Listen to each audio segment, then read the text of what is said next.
அஸ்ஸலாமு அலைக்கும் வரஹ்மத்துல்லாஹி தஆலா வபரகாத்துஹு. ஸல்லு அலன் நபி எல்லாம் ஸலவாத் சொல்லுங்கள். அல்லாஹும்ம ஸல்லி அலா சய்யிதினா முஹம்மதின் வ அலா ஆலி சய்யிதினா முஹம்மதின் வ பாரிக் வ ஸல்லிம் அலைஹி. அன்புமிக்க தாய்மார்களே, ஒரு கொஞ்ச நேரம் இன்ஷா அல்லாஹ் தஆலா ஒரு ஹதீஸை அவங்க நினைவுபடுத்த ஆசைப்படுறேன். இந்த ஹதீஸ் புகாரி முஸ்லீமில் வரக்கூடிய சஹீஹான ஹதீஸ். இது நாயகம் ஸல்லல்லாஹு அலைஹி வஸல்லம் அவர்கள் சொன்னார்கள். அபூ சயீதுல் குத்ரி ரலியல்லாஹு அன்ஹு ரிவாயத் செய்கிறார். இன்ன ரசூலுல்லாஹி ஸல்லல்லாஹு அலைஹி வஸல்லம் கால, நாயகம் ஸல்லல்லாஹு அலைஹி வஸல்லம் சொன்னார்கள், யா மஅஷரன் நிசா,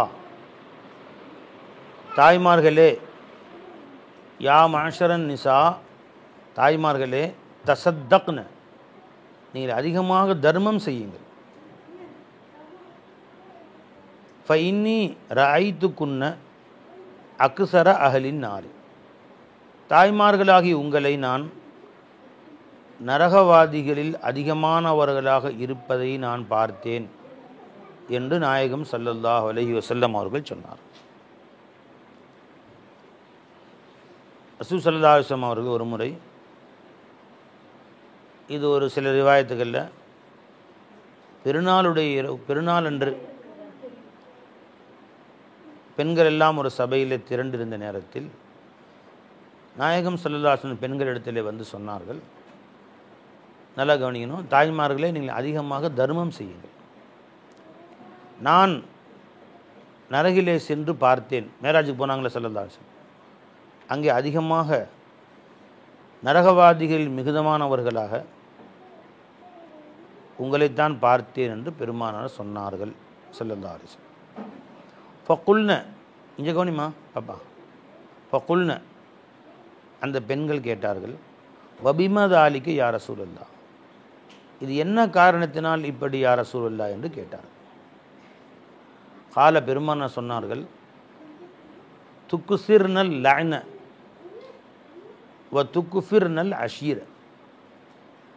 என்னம்மா, குழந்தைங்கள பின்னாடி அமைச்சிருங்க, பேசிகிட்டே இருக்காங்க, பின்னாடி உட்காந்துக்கிறீங்களா கண்ணு? இல்லை, பேசக்கூடாது, ஓகேவா? கடைசி வரைக்கும் பேசக்கூடாது.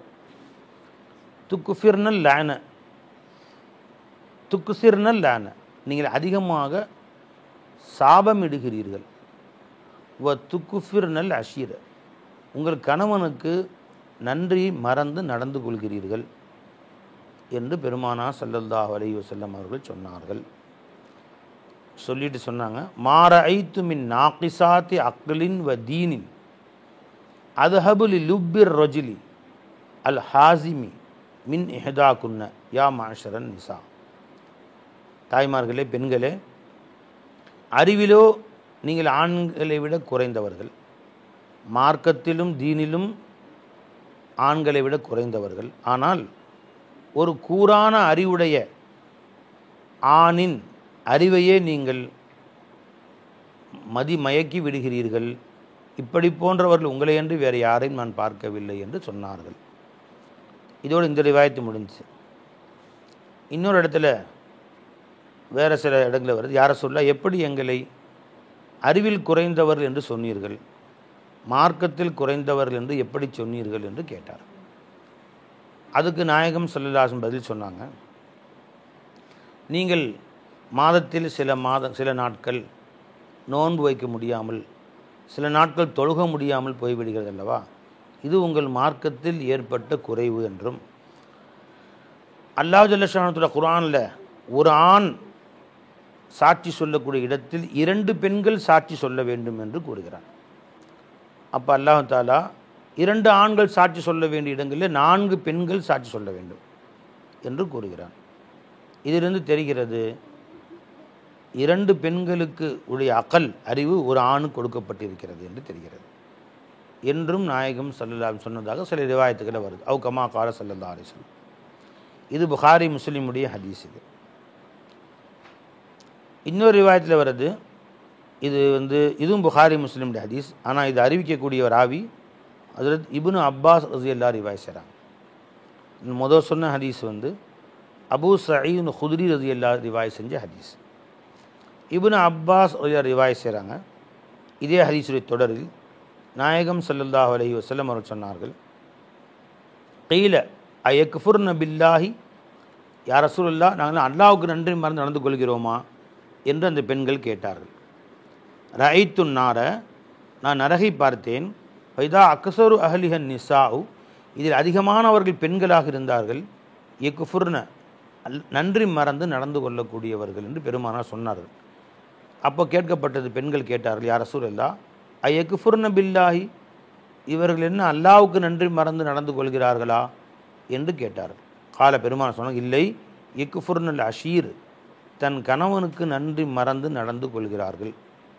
யக்ஃபுர்னல் இஹ்சான், தன் கணவருடைய பேருதவிகளுக்கு நன்றி மறந்து நடந்து கொள்கிறார்கள். லவ் அஹ்சன்த இலா இஹ்தாஹுன்ன தஹர, அந்த தாய்மார்கள் பெண்களுக்கு, உங்கள் மனைவி மக்களுக்கு காலமெல்லாம் நீங்கள் நல்லது செய்து கொண்டிருந்தாலும், ஒரு கணவர் அவருக்கு தேவையானதை செய்து கொண்டிருந்தாலும், சும்மா ரஅத்து மின்க ஷையன், பின்பு உன்னிலே அவர் ஏதாவது ஒரு குறையை பார்த்து விட்டால், காலத், அந்த பெண் சொல்லுவாள், மா ரஐத்து மின்க ஹைரன் கத், இதுவரை உன்னிடத்தில் எந்த நன்மையும் நான் பெற்றுக்கொள்ளவே இல்லை என்று மொத்த வாழ்க்கையில் பெற்ற நன்மைகள் மறந்து பேசிவிடுவாள் என்று பெருமானா சொன்னார். ரவாஹுல் புகாரி முஸ்லிம், இதுவும் புகாரி முஸ்லிமுடைய ஹதீஸ். நிறைய ஹதீஸுகள் இது மாதிரி பெருமானா சொன்ன ஹதீஸுகள் இருக்குது. இதில் ஒரு சில விஷயங்களை மட்டும் நான் பார்க்கணும். ஏன்னா சுவனத்து பெண்கள் அப்படின்னு தலைப்பு கொடுத்துருந்தாங்க. பெண்கள் சுவனம் செல்வதற்கு 2 வழி சொல்கிறாங்க ஸல்லல்லாஹு. இந்த 2 மட்டும் கொஞ்சம் நம்ம யோசித்து பின்பற்றினால் ஈஸியாக சொர்க்கம் போகலாம். நம்ம அல்லாஹ் தஆலா துனியாவில் பெரிய ஆளாக வாழ்கிறதுக்கோ, துனியாவில் கோடி கோடியாக சம்பாதிக்கிறதுக்கோ அல்லாஹ் நம்மை படைக்கவில்லை. நம்மை அல்லாஹ் படைத்த நோக்கம், அல்லாஹுடைய அருளை பெற்று முடிந்த அளவு நம்ம இபாதாத்துகள், வணக்க வழிபாடுகள் செய்து சுவனத்தில் போய் நீண்ட நெடிய வாழ்க்கை. நம்முடைய நோக்கம் துனியாவல்ல. அல்லாஹ் சொல்லும்போது, வலல் ஆஹிரத்து லஹியல் ஹயவான், மறு உலகம்தான் நமது வாழ்க்கைன்ட்டான். அல்லாஹ் ஜி, துனியா நம்ம வாழ்க்கை இல்லைன்ட்டான், மறு உலகம்தான் நமது வாழ்க்கை. வலல் ஆஹிரத்து லஹியல் ஹயவான். ஏன்னா இந்த உலகத்துக்காக நீங்கள் எவ்வளவுதான் சேகரித்தாலும், இன்றைக்கி உள்ள மெட்ராஸில் ஒரு பிரம்மாண்டமான பில்டிங் சொந்தமாக கட்டி பல கோடிகளுக்கு அதிபதியானாலும், நீங்கள் 1000 பவுன் நகை சேர்த்து வைத்திருந்தாலும், ஒன்று நம்மை விட்டு அது போய்விடும், அல்லது அதை விட்டு நாம் போயிடுவோம். ஏமா, 2ல் ஒன்று தான் நடக்கும். அது இருக்க நாம் போயிடுவோம், அல்லது நாம் இருக்க அது நம்மளை விட்டு போயிடும். 2ல் ஒன்று தான் நடக்கும். நம்மோடு எடுத்து செல்லக்கூடியது நம்ம கொண்டு போகக்கூடியது 3 தான். பெருமானார் சொன்னாங்க. என்ன 3 சொல்லுங்க பார்ப்போம். ஒரு மனிதன் இறந்து விட்டால் அவனோடு எடுத்து செல்வது 3 விஷயம். என்ன சொல்லுங்க பார்ப்போம். ஒன்று என்ன ஸல்லல்லாஹு சொன்னார்கள், இன் கதா அனு அமலுஹு, ஒரு மனிதன் இறந்து விட்டால் அவனுடைய எல்லா அமல்களும் துண்டிக்கப்பட்டு விடுகின்றன 3 விஷயங்களை தவிர. என்ன 3 விஷயங்கள்? ஒன்று சதகத்துன் ஜாரியத்துன், அவன் நிரந்தரமாக நடைபெறுவதாக விட்டு சென்ற தர்மங்கள் ஒன்று. 2வது இல்மு யுன்தஃபஉ பிஹி, இவர் யாருக்கும் கற்றுக் கொடுத்த அந்த அதிசயப்பா பலன் தரக்கூடிய கல்வி. 3வது வலதுன் சாலிஹுன் யதுஊ லஹு, இவருக்காக வேண்டி துஆ செய்யக்கூடிய பிள்ளைகள். இது 3 சொன்னாங்க ஸல்லல்லாஹு. என்னம்மா? ஒன்று என்ன? சதகத்துன் ஜாரியா. சதக்கா 2 வகை இருக்குது. சதக்கத்துன் ஜாரியத்துன் கைர ஜாரியத்தின். ஜாரியத்துனா என்ன? ஒரு மிஸ்கின் வந்தாங்க, ஒரு காசு கொடுத்து சோறு வாங்கி கொடுத்தீங்க, சாப்பிட்டாங்க, முடிஞ்சு போச்சு. தர்மம், நன்மை கிடைக்கும், முடிஞ்சு போச்சு. ஜாரியத்துன்னு அர்த்தம் என்னன்னா, அந்த நன்மை உங்களுக்கு கிடைச்சிக்கிட்டே இருக்கணும். நீங்கள் மௌத்தா போன பின்னாடியும் கிடைக்கணும். இது எப்படி போல்? ஒரு இடத்துல கிணறு இல்லை, மக்களுக்கு வெட்டி கொடுத்தீங்க, ஒரு போர் போட்டு கொடுத்தீங்க பள்ளிவாசலுக்கு, அதில் கியாமத்து வரைக்கும் அவங்க ஒழு செஞ்சுட்டே இருப்பாங்க. ஒரு பள்ளிவாசல் கட்டி கொடுத்தீங்க, ஒரு பள்ளிவாசலுக்கு ஒரு டைல்ஸ் வாங்கி கொடுத்தீங்க, அந்த டைல்ஸ் இருக்கும் காலமெல்லாம் தொழுதுகிட்டே இருப்பாங்க. நாம் போய் சேர்ந்துருவோம், பள்ளிவாசலுக்கு நீண்ட வயசு. இப்போ ஒரு பள்ளியில் போய் தொழுதோம், எவ்வளோ காலம்னா அது 150 வருஷத்துக்கு மேலே எவ்வளோ காலம்னு கணக்கே இல்லைங்க, அவ்வளோ காலமாக இருக்குதுங்கிறாங்க. மெட்ராஸில் போய் சொல்லுதோம், எங்களுக்கு தெரிஞ்சலாம் இன்னும் நீண்ட காலம் 100 வயசு இருக்குமா? நீண்ட காலம் மாற்றி மாற்றி சில டேமேஜ் ஆனால் கட்டிக்குவாங்க, தெரியும் ரொம்ப காலத்துக்குள்ள பள்ளிவாசல்னு சொன்னாங்க. அந்த மாதிரி பல 100 ஆண்டுகள் அந்த மஸ்ஜித் இருக்கலாம், அந்த நன்மை நமக்கு கிடச்சிக்கிட்டே இருக்கும். இப்போ நீ யோசிக்கலாம், நாம் ஒரு மஸ்ஜிதுக்கு ஒரு டைல்ஸ் வாங்கி கொடுத்தோம், இடித்து கட்டுமா டைல்ஸ் தூக்கி போட்டோம், நன்மை அதோட துண்டிக்கப்பட்டுமா? இருக்காது.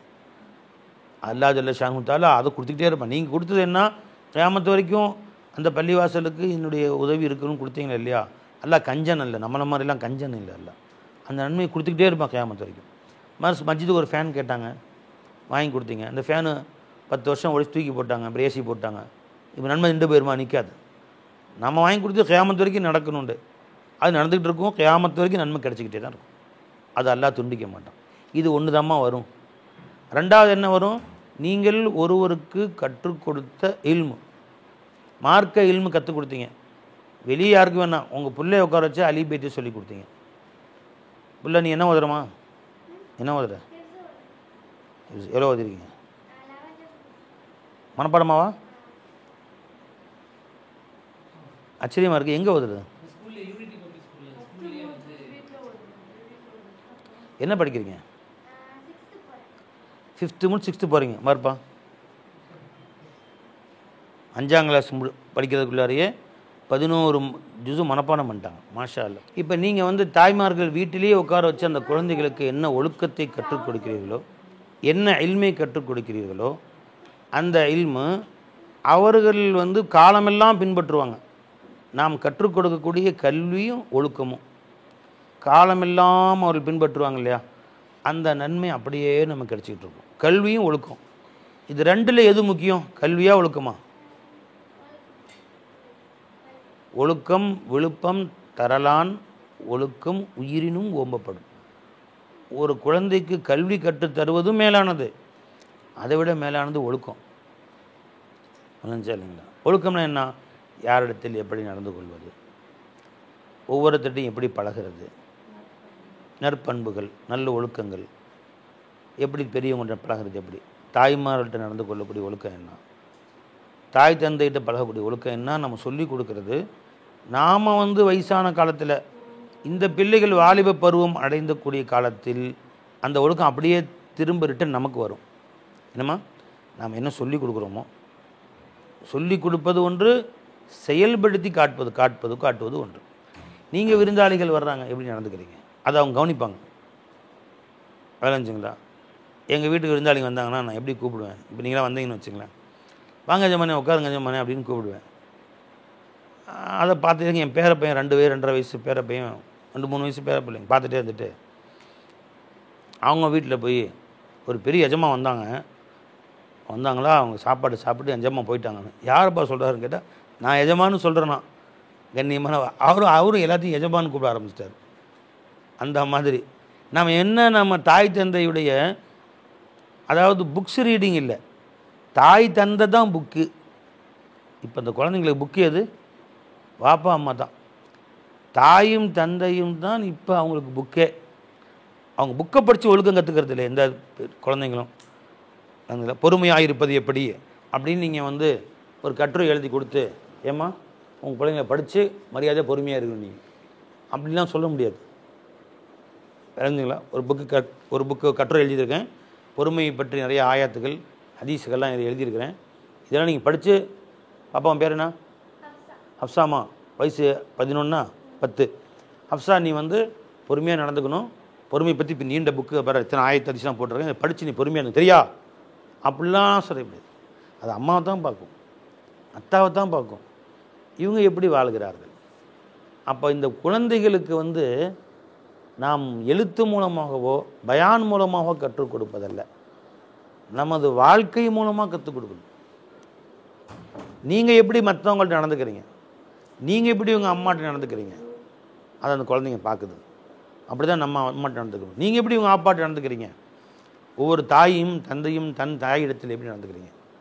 இப்போ உங்கள் அம்மா இருக்குது, உங்கள் அம்மா வந்திருக்கிறாங்க, உங்கள் அம்மா வரும்போது நீங்கள் எப்படி முகம் மலர்ச்சியாக வரவேற்கிறீங்க, உங்கள் அம்மாட்ட எப்படி அன்பு காட்டுறீங்க, அவங்களை எப்படி கண்ணியப்படுத்துகிறீங்க. நான்லாம் வீட்டுக்கு போனால் எங்கள் முதல்ல வேலை பேக்கெல்லாம் கீழே வச்சுட்டு முதல்ல எங்கள் அம்மா காலை முத்தம் போட்டு தலை நீக்கி வைப்போம். அம்மா தலையில் கை வச்சு 2 தலை விட்டு தலை நீவி விட்டு துவா செய்வாங்க. எங்கே போனால் நல்லா இருப்பா, சந்தோஷமாக இருப்பார். பாவாட்ட போய் காலை முத்தமிட்டு குனிஞ்சு நிற்போம். வேணாச்சுங்களா, அவங்க தலையில் கை வச்சு நல்லா இருப்பா, அபாதாக இருப்பா, சந்தோஷமாக இருப்பா அப்படின்னு சொல்லுவாங்க. அந்த பழக்கத்தை எங்கள் அண்ணன் தம்பிகள்ட்டையும் கொண்டு வந்துட்டோம். விளைஞ்சுங்களா. இப்போ என் மூத்த அக்கா இருக்கிறாங்க, என்னை விட மூத்தவங்க. நான் எப்பயும் பெருநாள் வந்துச்சுன்னா அவங்கள்ட்ட முசாபா செஞ்சு, பெருநாள் தொழுக முடிச்சுட்டு வந்தோன்னா அவங்கள்ட்ட முசாபா செஞ்சு அவங்க காலை தொட்டு முத்தமிட்டு, எனக்கா துவா செய்யும், நல்லா இருப்பாப்பா நீ எங்கப்பா, நல்லா இருப்பப்பா அப்படின்வாங்க. இதில் பார்க்குறாங்களே என் தம்பி மாருங்க இருக்காங்க 5-6 பேர், அவங்க எல்லோரும் வந்து என் காலில் முத்தமிட்டு நல்லா இருப்பாப்பா. இப்போ என் பிள்ளைங்கள்ட்டையும் அப்படி தான். இவர் மூத்தவர் இப்ராஹிம், பெருநாள் முடிஞ்சு ஒவ்வொரு பெருநாள் முடிஞ்சு வந்தவனையும் ஜும்மா முடிஞ்சு வந்தவனையும் ஜும்மா முடிஞ்சு எல்லாம் முசாபா செய்வேன் வீட்டில். என் மனைவி என்கிட்ட வந்து காலை முத்தமிட்டு தலையை சொல்லி துவா செய்யார், அல்லா அவங்களைய நல்லா வச்சுருப்பாம்மா அப்படின்னு துவா செய்யும். ஒரு துவா கபூல் ஆகிற நேரம் வந்து கபூல் ஆகிறாங்க. அதே மாதிரி எங்கள் பசங்க வந்து நம்ம காலை முத்தமிடுவாங்க. வெளியூர் போய்ட்டு வந்தாலும் சரி தான், கடைசி வரைக்கும் எல்லா தம்பிமாரெலாம் அண்ணன் காலை முத்தமிடுவாங்க. இது இப்போயே பழகிட்டா நாளைக்கு அண்ணனுக்கு சண்டை போட மாட்டாங்க பார்த்தீங்களா, துரோகம் பண்ண மாட்டாங்க பார்த்தீங்களா. அலைஞ்சிங்களா. ஒரு சின்ன காசு பணத்துக்காண்டி இன்றைக்கி பார்த்தீங்கன்னா சொத்து தகர ஒரு அடி நிலத்துக்காக வேண்டி அண்ணன் கொலை தம்பி கைது, தம்பி கொலை அண்ணன் கைதுன்னு பேப்பரில் வருது. வீராசாமி ஏயா இந்த வேலி தகராறு, வேலியை நோத்தி வச்சுட்டாரு, வெட்டி கொன்றார்கள் அப்படின்னு இங்கே பார்த்தாலும் சண்டை. அப்போது இந்த ஒழுக்கத்தை நாம் சொல்லி பயான் சொல்லி புத்தகங்களில் படித்து விளங்கக்கூடியது அல்ல. அந்த பருவம் தாயை பார்க்குறாங்க, தகப்பனை பார்க்குறாங்க. இவங்க வாழ்க்கை தான் நமக்கு முன்மாதிரி. இவங்க துனியாவுக்குன்னு வாழ்கிறாங்களா, அல்லாவுக்குன்னு வாழ்கிறாங்களா, இவங்களுடைய வாழ்க்கை நெறிமுறை எப்படி இருக்குது, இவங்க எப்படி தொழுகிறாங்க. இன்னும் சொன்னால் ஆச்சரியப்படுவீங்க. இவங்களுடைய பேத்தி ஒரு பிள்ளை இருக்குது, பாத்திமான்னு பேர். வயசு வந்து 1 வயசு ஆச்சப்பா, இன்னும் 1 வருஷம் பூர்த்தி ஆகலை. அதாச்சுங்களா. நாங்கள் எல்லோரும் 5 நேரம் வீட்டில் ஜமாத்தாக தொழுவோம்.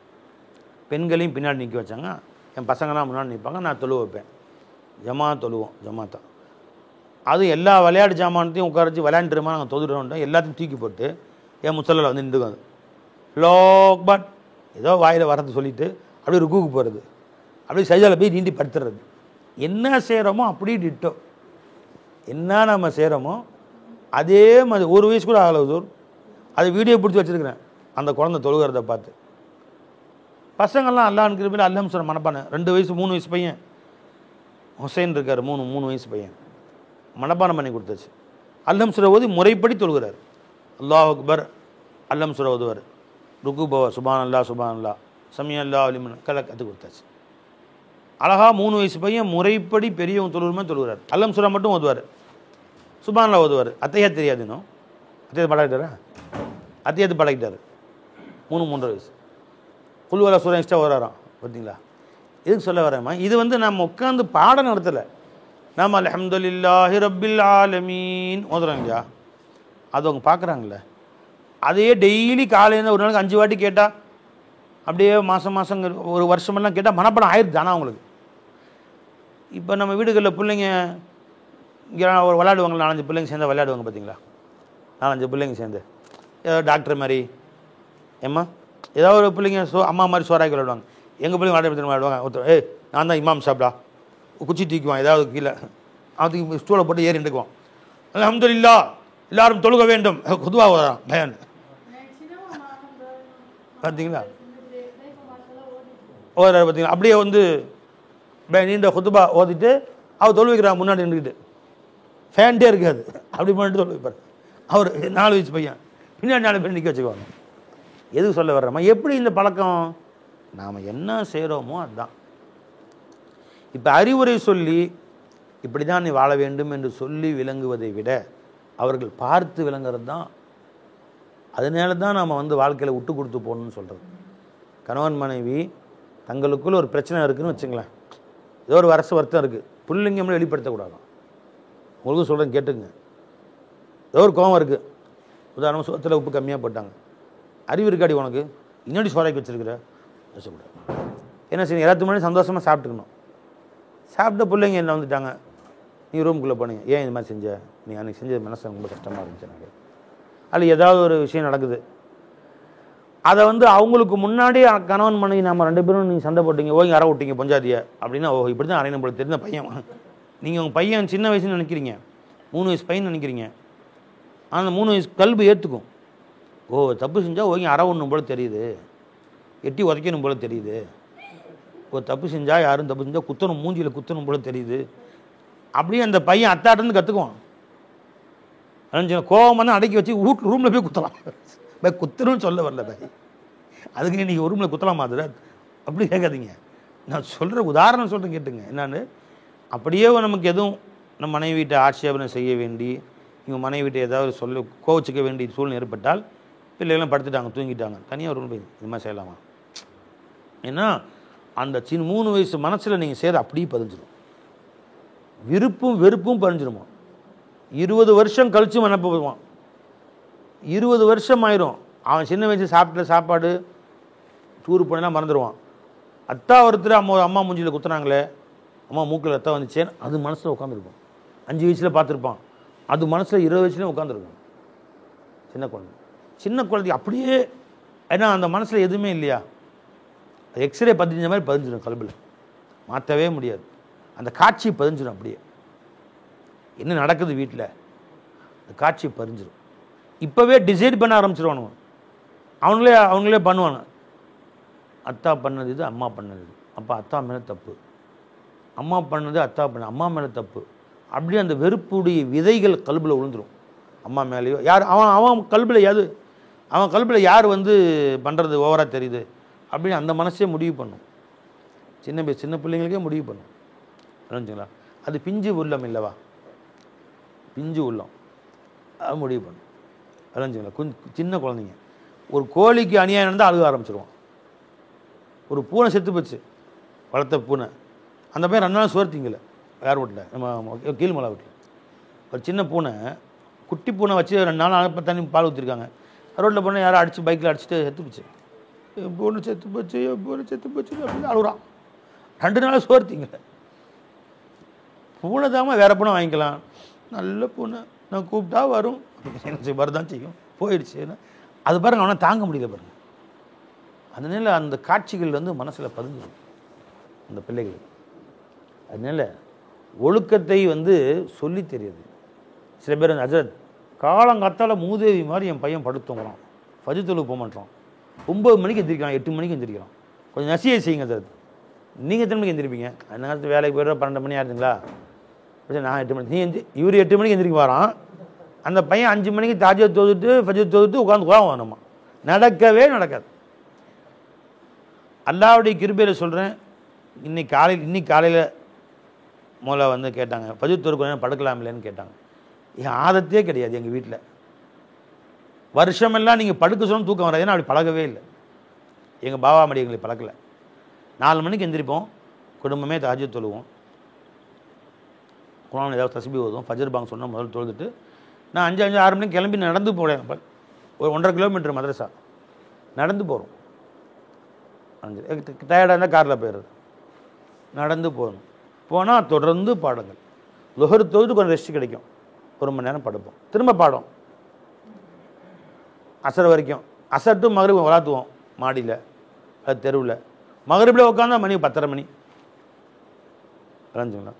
என்ன அது இத்தப்படி தொந்தி போட்டீங்கன்றார் ஒருத்தர். என்ன செய்கிறது, எல்லாம் உங்களால தான். நான் என்ன செஞ்சேன், இப்போ உட்காந்தா 1.5 மணி நேரம் பேசுகிறீங்க. உங்களை மாதிரி ஒருத்தர் வந்தால் 2 மணி நேரம் அவங்களுக்கு பிரச்சனை தீர்க்கிறதுக்கு பேச வேண்டியிருக்கு. டெய்லி 4 பேர் வர்றாங்க. தொந்தி உழுகாமல் என்னங்க செய்யும்? நடக்க விட்டீங்களா என்னையா எந்திரிச்சு? விளைஞ்சுங்களா? ஓதுற காலத்தில் ஒல்லி குச்சியாக இருப்பேன், ஓதுற காலத்தில் ஒல்லி குச்சியாக தான் இருக்கும். ஓதி முடிச்சுட்டு எப்போ வந்தோமோ, விளைஞ்சுங்களா? ஃபஜர்லேருந்து இஷா 10 மணி வரைக்கும் அடுத்த நாள் பாடத்தை வேறு பார்க்கணும். உட்காந்தே கிடந்து என்னதுக்காகும்? விளைஞ்சுங்களா? அது உளுந்த தொந்தி தாங்க. என்ன செய்யுது? நடக்கணும் இல்லையா மனுஷன் கொஞ்சமாச்சும்? அது ஒன்று நடக்க மாட்டேங்குது. நடக்கணும்னு சொல்கிறோம்ல, அது நடக்கணும். நடக்காத ஒன்று அது ஒன்று தான். இப்போ என்னன்னா, இப்போ காலையில் ஃபஜ்ர் தொழுதுட்டு குர்ஆன் ஓதுறோம், நான் ஓதுறேன், என் பிள்ளையும் ஓதுறாங்க. விளைஞ்சுங்களா?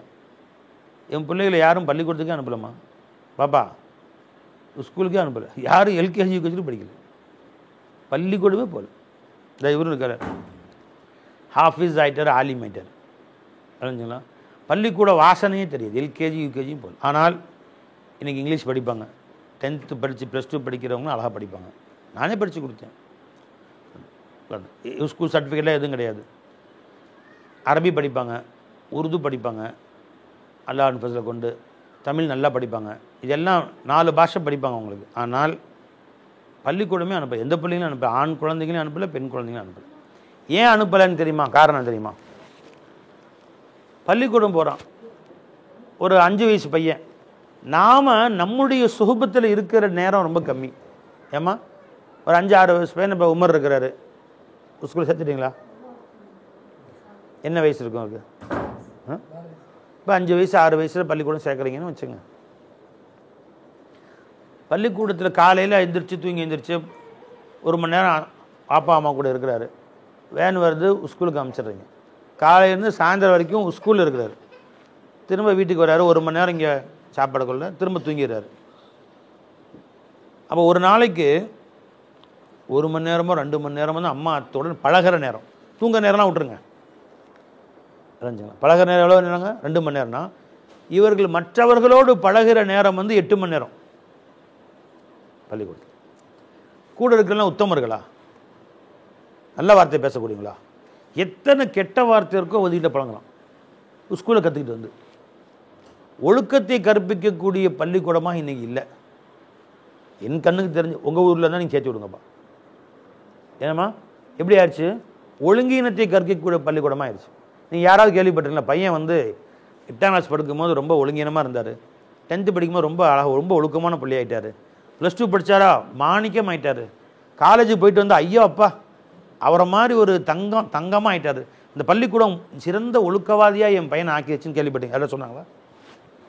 8ஆம் கிளாஸ் படிக்கும்போது கொஞ்சம் பேச்சை கேட்டாங்க, 10th படிக்கும்போது என்னையை திட்டுனான், +2 படிக்கும்போது அடி சாத்துறான் என்னைய, காலேஜ் போனானே 5 கிலோ செருப்படி தான் வீட்டில் அம்மாவே அப்படி தான் கேள்விப்படுறோம்.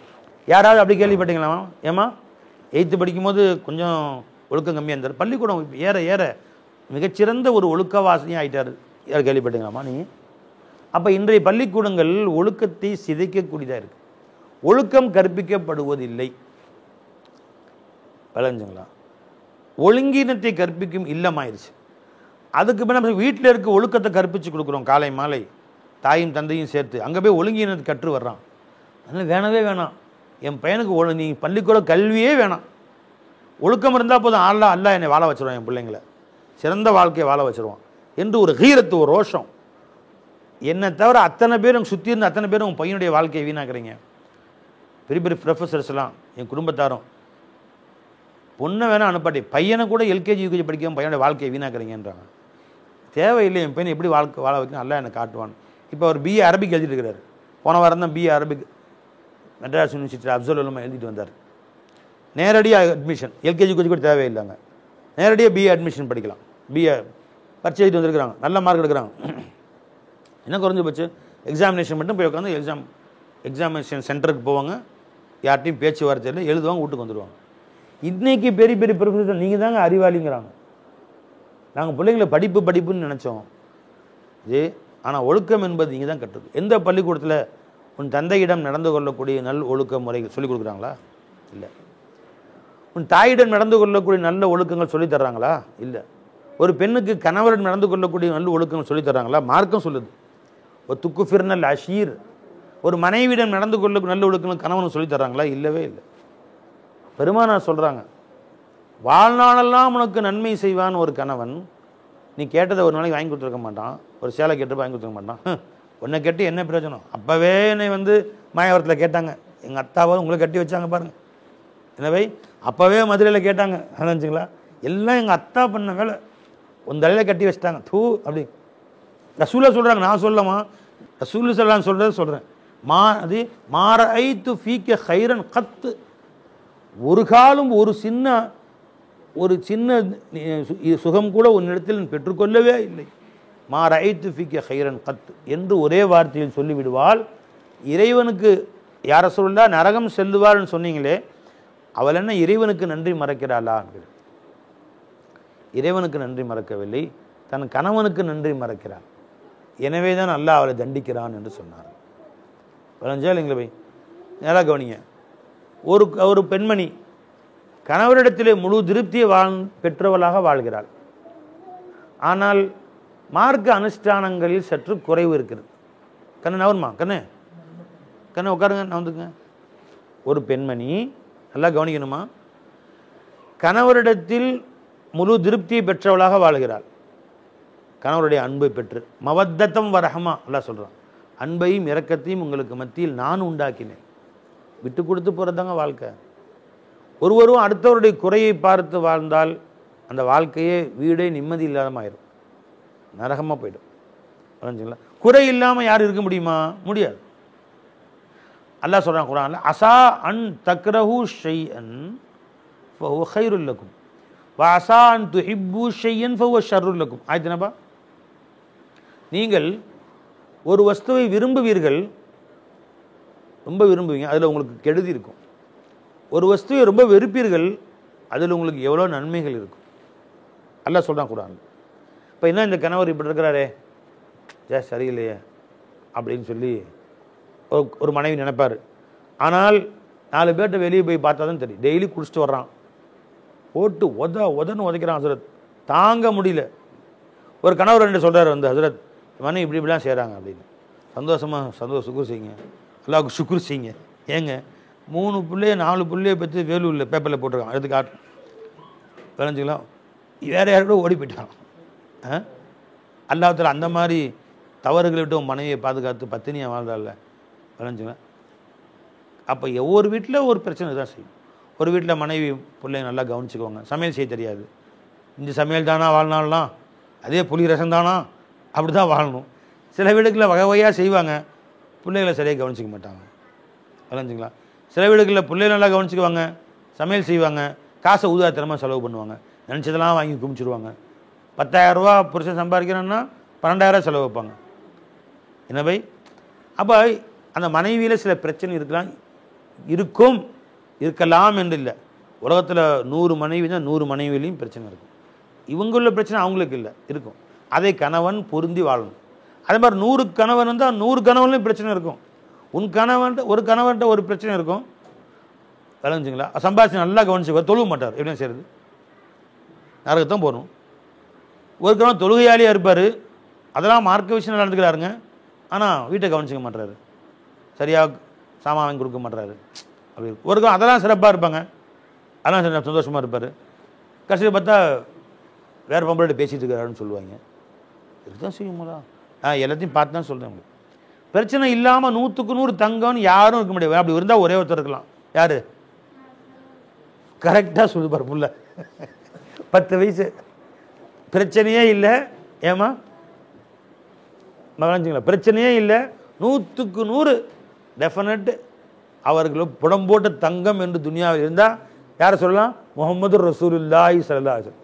நீங்களாம் உட்காந்துருக்கீங்க பெரியவங்களாம், பாப்பா சொல்லுது 10 வயசு, என்ன சொல்லுது? ரசூல்லா தான். அப்புறம் அர்த்தம் என்ன?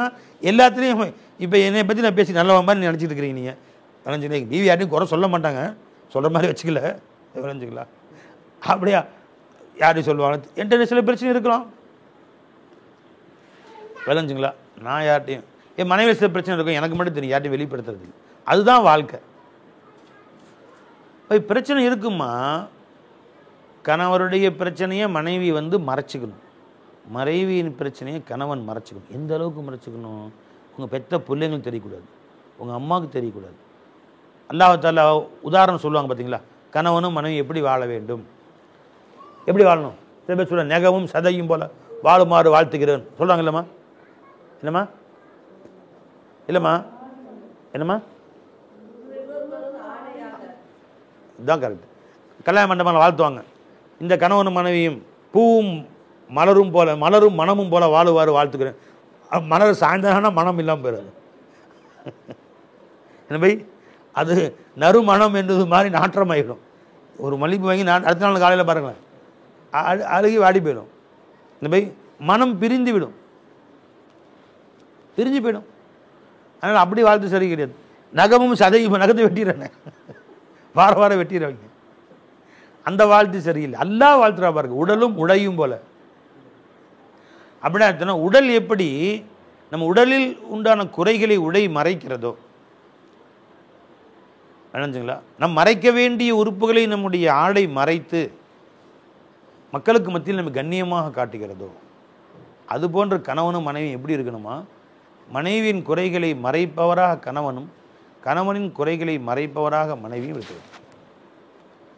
இப்போ ஒருத்தர் முதுகில் என்னம்மா, ஒருத்தர் முதுகில் ஒரு படம் இருக்குது வெள்ளையா, இந்த படையை திறந்து போட்டு வெளியே வர முடியுமா? அசிங்கமாக இருக்கும். ஆடை அதை அவனை முற்றிலுமாக மறைத்து ஒரு அழகானவனாக வெளியே கொண்டு வந்து காட்டுதா இல்லைங்களா பை? அப்போ அதுபோல் கணவன் குறைகளை மறைத்து அவளை நல்லவனாக எங்கே போனாலும் தன் குடும்பத்தாரிடத்திலும் சரி, தன் உறவுகள்கிட்டையும் தோழிகள்கிட்டையும் என் கணவரை போன்று உலகில் யாரும் இல்லை என்று சொல்லும். மனைவியின் குறைகளை கணவர் மறைத்து, அதனால் அல்லாஹ் தஆலா ஹுன்ன, அதாவது கணவனுக்கு மனைவி ஆடைன்னு சொல்லலை, இவருக்கு அவர் ஆடை, அவருக்கு இவர் ஆடை இல்லை. ஹுன்ன லிபாசுல்லக்கும் வ அன்தும் லிபாசுல் லஹுன்ன. கணவனுக்கு மனைவி ஆடை, மனைவிக்கு கணவன் ஆடைங்கிறான். அப்போ என்ன செய்யணும்? இவர்களுடைய குறைகளை அவர்கள் மறைத்து, அவர்களின் குறைகளை இவர்கள் மறைத்து, இவர்களை பற்றி வெளியே யாருங்கிட்டாலும் தான் இவர்கள் என்னைக்கு அல்லாஹ் தஆலா இப்படிப்பட்ட ஒரு கணவரை கொடுத்தது, உலகில் யாருக்கும் கிடைக்காத ஒரு அன்பு கணவர் அல்லாஹ் எனக்கு கொடுத்தான் அவங்க சொல்லணும். இப்படிப்பட்ட ஒரு மனைவி எனக்கு துணைவி அல்லாஹ் எனக்கு கொடுத்தான், உலகில் யாருக்கும் கிடைக்காத ஒரு வாய்ப்பு என்று இவங்க சொல்லணும். அந்த மாதிரி உலகில் காட்டணும். அதான் ஆடைக்கு அர்த்தம். விட்டு கொடுத்து ஒருத்தருக்கு ஒருத்தர் மகிழ்ச்சியாக வந்தால் அந்த வீடு சந்தோஷமாக இருக்கும். மகிழ்ச்சிக்கு பாதகமாக இருந்தால் கொஞ்சம் காலம் பொறுப்பாங்க, மனைவியாக இருக்கட்டும் கணவனாக இருக்கட்டும். எப்போ பார்த்தாலும் அந்த மனைவி டார்ச்சர்னு வச்சுங்களேன், கணவர் எவ்வளோ நாள் பொறுப்பார்? கொஞ்ச நாள் பொறுப்பாங்க, விட்டு கொடுக்கலாம்னு நினச்சேன், அப்புறம் என்னடா போடா வாழ்க்கை. அதே மாதிரி கணவன் எப்போ பார்த்தாலும் டார்ச்சர் மனைவியை ஓவராக டார்ச்சர் பண்ணுறான்னு வச்சுக்கோங்க, மனைவி கொஞ்சம் காலம் பொறுப்பா, சே தனியாக வாழ்ந்தாலும் வாழ்ந்துடலாம்பா, இவங்க கூட யார் வாழ முடியும், போயிடுவாங்க. அதனால் அந்த வீட்டை மகிழ்ச்சியாக்குவதும், நீ சொர்க்கத்துக்கு போய் சேர தேவையில்லை, போய் அங்கே போய் அல்லாஹ் இன்ஷா அல்லாஹ் கணவன் மனைவியை சேர்த்து வைப்பான், வீட்டையே சொர்க்கமாக்கிடலாம். முஹம்மது ரசூல் ஸல்லல்லாஹு அலைஹி வஸல்லம் சொன்னாங்க, உலகில் ஒரு மனிதனுக்கு அல்லாஹ் கொடுக்குற நியமத்துகள் எல்லாமே அருட்கொடைகள் தான். என்னம்மா பாப்பா, அல்லாஹ் கொடுக்குற நியமத்துகள் எல்லாமே அருட்கொடைகள் தான். வ கைரு மத்தா அத்துனியா குல்லுஹா மத்தாவுன் வ கைரு மத்தா இத்துனியா அல் மர்அத்து சாலிஹா. உலகில் அல்லாஹ் கொடுக்குற அத்தனையுமே அருட்கொடைகள் தான். அந்த அருட்கொடைகளில் ஆக உயர்ந்த அருட்கொடை ஒரு மனிதனுக்கு சாலிகான நல் மனைவி அமைவது அல்லாஹ் கொடுக்குற மொத்த அருட்கொடைகள் மேலான. வீடை விட உன்னை ராஜாவாக அல்லாஹ் ஆக்குறான், நீ இந்தியாவுக்கே ராஜாவாக இருக்கிறன்னு வச்சுங்க, உலகத்துக்கே ராஜாவாக இருக்கிறத விட உனக்கு ஒரு சாலிகான மனைவி கிடைக்கிறது மேலான. ஏன்னா உலக பெரிய கோடீஸ்வரனாக இருக்கிற எல்லாம் வெளியே தானே, உன்னுடைய ஆட்டம் பாட்டம் எல்லாம் உன்னை எல்லாம் எங்கே போனாலும் மாலை போடுறாங்க, ஐநா சபையில் கூப்பிட்டு உன்னை பாராட்டுறாங்க, பார்லிமெண்ட்டில் கூப்பிட்டு உடனே கை தட்டுறாங்க, எல்லாம் முடிச்சு எங்கே வருவ? வீட்டை கவுத்துட்டு உள்ளே வரணும். உள்ளே வந்துடும் நாயே பேயங்கிறாவ, திட்டுறா, கரண்டி தூக்கி வீசுறா, பேலன் கட்டி தூக்கி வீசுறா, ஆயுதங்கள்லாம் வச்சுருப்பாங்கல்ல, பேலன் கட்டி தூக்கி வீசுறா, வீடு வீடாக இருக்கும். அது என்னத்தை போட்டுங்க பார்லிமெண்ட்டில் என்ன நினச்சிக்கலாம். ஒருத்தன் வெளியே போகிறான், இது நேர் தலைகீழ பாருங்கள், ஒருத்தன் வெளியே போகிறான், வசதி வாய்ப்பு இல்லை, ஒரு மேனேஜர் கீழே இருக்கிறான், அவர் டெய்லி திட்டுறாரு, அடியாடு நான் அவர் திட்டுறான்னு என்ன வேலையை செய்கிற பரதேசி போடா அப்படின்றார். மனம் என்னடா என்ன வேலை செஞ்சாலும் நம்மளே குறை சொல்கிறாங்களேன்னு மனம் உடஞ்சி போய் தலை குனிஞ்சு வீட்டுக்குள்ளே வராரு. அன்பான மனைவி ஓடி என்னங்க வேத்து இருக்குன்னு தலையை தொடச்சி விட்டு உட்காருங்க, ஃபேனை போட்டு விட்டு தண்ணி கொண்டு கொடுத்து, கோச்சுக்கு எதுக்கும் வருத்தப்படாதீங்க, இருங்க அல்லா நமக்கு இருக்கிறான், காலங்கள் மாறும், கவலைப்படாதீங்க, நான் இருக்கிறேன்னு சொன்ன விட அந்த அத்தனை காலையும் மறந்துடுமா. வெளியில் ஏற்பட்ட அவமானங்கள், வெளியில் ஏற்பட்ட அவனுக்கு இழப்புகள் எல்லாமே ஒரே நிமிஷத்தில் மனைவியுடைய ஒரு அன்பு சொல், ஏன் கவலைப்படுறீங்க, விடுங்க நல்லா இருக்கா நமக்கு, நான் என்ன போனால் துனியாவே போயிடுமா, வேலையே போயிடுச்சு, வேலை போனால் மொத்தா போயிட போகிறோம், எவ்வளோ நாளாக எல்லாம் சோறு போட்டான், நீ 40 வயசாக போட்டான், இனி போட மாட்டான், விடுங்க அதோட சிறந்த வேலை கொடுப்பான் அப்படின்னு ஒரு அன்பான வார்த்தை சொன்னதோட உலகமே சொர்க்கமாயிரும் உனக்கு. அப்படியே வெளியில் ஏற்பட்ட இழப்புகள் மனைவியுடைய, வேறு யார் சொன்னாலும் நான் சொல்கிறேன், நான் அஜர்த்து தான், உங்கள் ஷேக் தான் நான் சொல்ல வச்சுங்க, நீங்கள் சொல்ல தான் செய்வீங்க அப்படிதான். வீட்டில் மனைவி சொன்னான், உன் தலையை கை வச்சு அன்பா பாசமாக, இது ஏங்க வருத்தப்படுறீங்க, விடுங்க நான் இருக்கிறேன், விடுங்க நல்லா இருக்கா நமக்கு, எல்லாம் நம்மளை வாழ வைப்பான், விடுங்க இது போனால் இந்த வேலை போனால் வேறு போயிட்டோம், பெரிய விஷயம் இல்லை வாங்க அப்படின்னு சொன்ன உடனே மொத்த பாரத்தையும் இறக்கி வச்சிருவோம். தலைகீழ பாருங்கள், அங்கே போய் உலகமே உங்களை புகழ்ந்து பாராட்டு மாலைகள் மரியாதைகள், அங்கெல்லாம் மாலைகள் உழுகுது, எல்லாம் ஒரே நாடே தக்பீர், வாழ்க வாழ்க அண்ணன் வாழ்க அப்படின்னு சொல்கிறோம். அப்படி எல்லாம் பாராட்டி வீட்டுக்குள்ளே கவத்தட்டி உள்ளே வந்தோடனே உன்னையெல்லாம் வாழ்க்கை போட்ட பஸ் ஒளிகன்னு போடாமல் நீ எல்லாம் ஒரு மனுஷனா இல்லை வாழ்ந்துட்டு இருக்கிற இன்னும் துனியாவில் உன்னை தெரியாமல் திட்டானோ, உனக்கு தெரியாமல் பாராட்டணும், விளைஞ்சிங்களா? உனக்கு மாலை போடணும், செருப்பில் மாலை போடணும், உடனே ஆச்சா போச்சுங்கிறா அப்படிங்கிறா. அப்படி சொல்லிட்டு அவருங்க அந்த மகிழ்ச்சி எல்லாமே அப்படியே ஒரே நொடி துக்கமாக மாறிடும். அந்த மகிழ்ச்சி எல்லாமே துக்கமாக மாறும். அதனால தான் நாயகம் ஸல்லல்லாஹு அலைஹி வஸல்லம் அவர்கள் கணவருக்கு மாறு செய்வதனால்தான் நரகம் என்றார். அல்லாஹ்வுக்கு மாறு செய்வதாலான்னு கேட்டாங்க. அதெல்லாம் மன்னிச்சிடும். நல்லா விளங்கிங்க. 2 விஷயங்கள். திருவள்ளுவர் சொல்கிறார், அவர் நமக்கு தலீல் இல்லை, அவர் ஆதாரம் இல்லை, ஹதீஸ் தலீல் இருக்கு. திருவள்ளுவர் சொல்கிறார், தெய்வம் தொழால் கொழுனன் தொழுதெழுவாள் பெய்யென பெய்யும் மழை. திருவள்ளுவர். ஒரு பெண்மணி இறைவனுக்கு தொழுக மாட்டேங்கிறார், இறைவன் பற்றி கட்டுப்பட மாட்டேங்கிறார், தொழுகிறது இல்லை, நோன்பு வைக்கிறது இல்லை, ஜக்காத்து கொடுக்கறது இல்லை, குர்ஆன் ஓதுறது இல்லை. ஆனால் கணவருக்கு பர்ஃபெக்டாக இருக்கார்.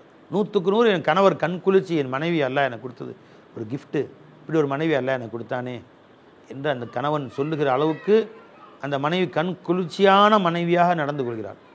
பெருமான்கிட்ட கேட்டாங்க ஸல்லல்லாஹு அலைஹி வஸல்லம், ஒரு நல்ல மனைவி என்றால் யார் அப்படின்னு கேட்டாங்க.